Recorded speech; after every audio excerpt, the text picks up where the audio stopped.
Okay, example 2. We're going to write polynomials in standard form. Terms are in order from greatest degree to least degree, and leading coefficient is the coefficient of the first term in standard form. First thing what we're going to do is look at a polynomial, and we're going to write it in standard form. Once we do that, then we can look at its leading coefficient. You must write it in standard form before you can state the leading coefficient. So if we say we want the degree from least to greatest, let's look at each term. This is a trinomial. The degree of this one is 2. The degree of this one is 5. And the degree of this term is 1, because that would have an exponent of 1. So the highest degree, this will be our leading coefficient. Then we'll go here, then we'll go here. So to write this in standard form, you would have 4x to the 5th plus 3x squared minus 7x.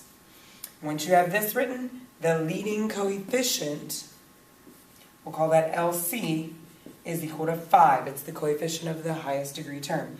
And the degree of this polynomial would be equal to 5.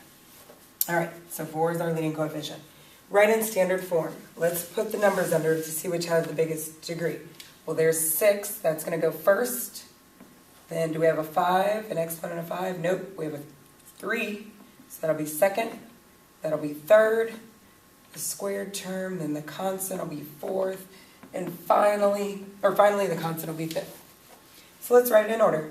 Don't forget to keep the sign. That's why I put this one here. Negative 7 y to the 6th. Let's go to our next term. Plus 5y cubed minus 2y squared, that's the third term, plus 5y plus 10. This is now in standard form. The degrees are descending. So our leading coefficient, watch your sign, is going to be negative 7. And the degree of this polynomial will be 6.